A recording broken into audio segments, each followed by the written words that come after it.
this is going to be a very quick, high-level video of what hardware you need to build the controller.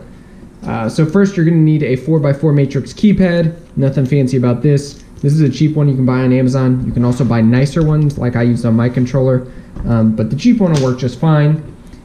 This is an LCD screen. I think they call this a 20x4 LCD. It needs to have an I2C backpack. This allows the LCD to be controlled by 2 wires and just need a ground and a 5-volt power supply. So really important that it has the I2C or else it won't work with the controller. You're going to need an Arduino Mega. I actually use a lot of the clones since Arduino is open source. One thing to worry about with the clones is you can see there's an X here and I actually wrote bad on it. If you buy these clones, you will get a lot of bad ones. They're very susceptible to damage.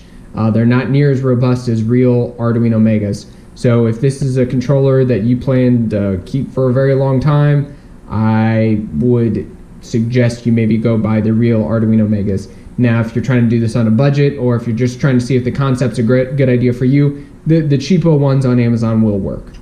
But just be aware. You're going to need some Ethernet breakout boards. One thing that's important with these is that it has to have a shield. So you'll see it has 1, 2, 3, 4, 5, 6, 7, 8, and shield. You need it to have a shield wire, at least with the way I use it. You'll notice that in the wiring diagrams that I give you, pin 8 isn't actually used on the Ethernet breakout board. It's a spare.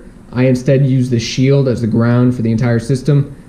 If you choose not to use a shielded Ethernet cable, which are expensive or more expensive than standard ones, you can use pin 8 as your ground. That's up to you. You'll need a lot of these, not a lot, two push buttons. These are just normally open push buttons. There's really nothing fancy about them. You can find them on Amazon. Let me grab my calipers. I'll give you some dimensions. So the base of them are about, what, 16 millimeters? And they're a total of, not including the button itself, 15 millimeters long. So nothing really fancy about that. But yeah, you'll need 2 of these. They're normally open. You're going to need I've been referring to it as a rocker switch. It's a switch that goes up and down and at rest stays in the middle. It has 3 connections on the back. Whenever you wire this up, your ground will be the middle connection and your 2 signals will be the ends.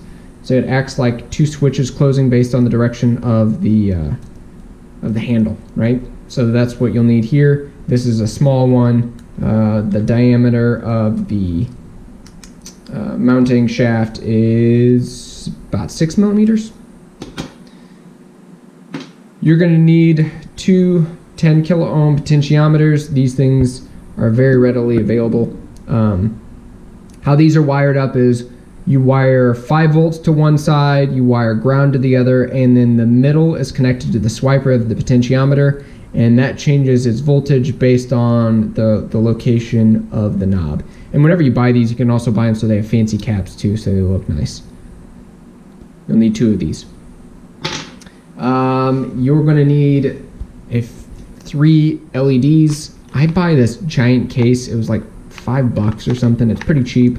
It's got all the different color LEDs, and it's also got resistors. So based on the LEDs you use, you're going to need resistors. I don't know what ohms these are, but if you buy an LED kit, they'll usually come with resistors for size properly for the LEDs, and pretty much all of them run off the same size resistor. So I don't know what it says, but yeah, LEDs, you'll need a couple of those. Now, how you hook up the internals of the controller is completely up to you. What I like to do, and some people will probably scoff at this and completely understand, is I like to get these pre-made wires. So there's either female ends on both ends, female and male, or male and male. You can buy a pack of a ton of these for like $6 on Amazon. So that's what I do, is I buy a pack of these at a time. And then what I do is, for example, here, I like to make things so you can easily connect and unconnect them. So what I'll do is, and I know this is going to make a lot of people cringe, and that's okay. Instead of actually making custom-made wires for all of these, I'll put all the wires on that I need, and if you're trying to color code, this method does not work. I'm going to be really bluntly honest, because you can't get the wires to color code right. So what I'll do, for example, before I do anything else, is I'll hook all the female sides up to this, and then I'll actually run a bead of super glue here and freeze it. Not freeze it, but use some kicker on it to hold all these together. And then this acts like a giant connector for this one piece. That's really convenient for me. And then what I do is on the other sides of those wires, I cut this off and then solder it or connect it, maybe even if it needs another female connector on the other side. So I find these very useful. This is how I hook all of my stuff up. Be aware that if you do buy these, every once in a while you run into wires that have really bad connections. They won't have continuity, so watch out for that. Another thing that you may need based on how you decide to build your turntable controller is these 90-degree angles. So what this does is, inside the controller it's really tight. You don't have a lot of vertical space. I have changed the design since printing this one, gave it a little bit more thickness. But what you can do here is you buy these strips of 90-degree angles, and you can break them off in however big sections you need, and then you can plug those in and then solder, once you cut those wires, solder those connections on here so you can plug and unplug your connections. If you do straight vertical connections, like for example that these wires support, it's just too tall in my opinion to get it to work properly. Apologize for that, something fell in the background. Alright, fixed that. What fell was the screen that was blocking the sun from the workbench, so you'll probably see some sunlight shining through here in a second. So that's basically an overview of the hardware you need. I am probably going to make a video of how to wire this, possibly in the future, but for now I will show you how I wired my controller. This is a monstrosity. Again, I'm trying to get this project done with as fast as possible, so this looks really bad. Actually, before we look here, I should probably explain how these switches work. So I'm not going to be providing really wiring diagrams, and the reason I'm doing that is because the points on the Arduino and the buttons and how they interact are really simple. So for example, if I say that this button needs to be connected to pin A0 on the Arduino, all you have to do is take a wire, put it into A0 like so, solder it up to one end of the button, and then the other end of the button needs to be ran to ground on the Arduino. That's it. So how that works is the Arduino is programmed to have, and this is going to get a little technical jargony, but it's going to have automatic pull-up resistors built into it, so you don't have to worry about the pull-up resistors. And whenever you press a button, all the Arduino is doing is checking to see if that pin's been pulled to ground, and if so, it triggers the button in the software. So all of these buttons, they just go to ground.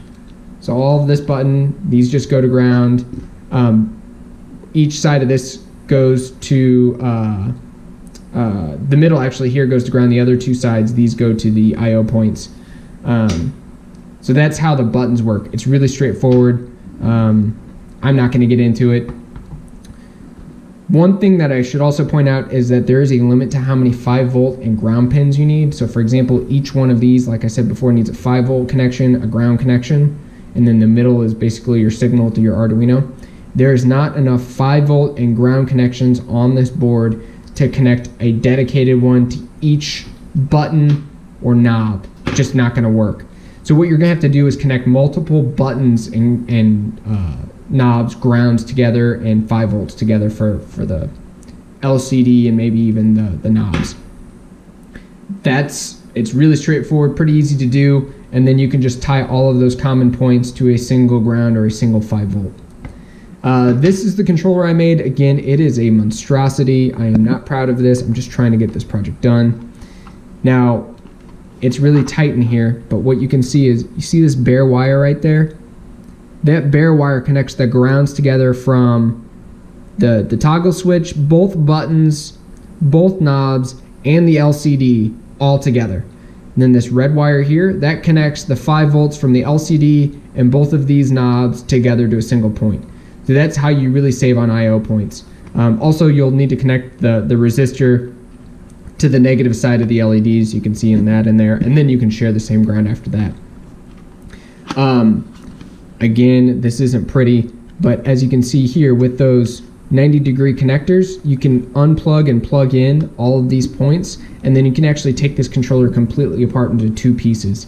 Another possible way you want to do this, and it was honestly hindsight 2020, not my best idea, but what I did on my controller is I soldered these male sides directly to the 90-degree angles, thinking that would save some time, and it did. It just makes the connectors longer, and in the soldering actually a little bit more difficult. One thing I also do on my projects is after I get them assembled, and I test the heck out of them. So make sure it's assembled and tested, and then if you want to use this trick, go ahead and do it. I super glue. I put super glue on all the connections and all of the connection points.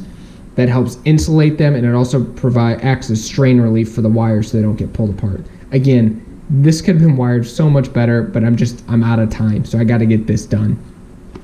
So that's how the wiring on the internal of the controller works. And again, I'm not going to provide a diagram because it's just from point A to point B. There's not a whole bunch of interconnections. There we go. I'll provide a table, like an Excel table, and in that table it will say, for example, analog pin A0 needs to go to switch CW, right? I'm making that up for the purposes of this video, but it's very straightforward. I don't foresee any wiring issues if you just follow that matrix. So that is the hardware required to get this thing up and running. Thank you very much for watching, and have a good day.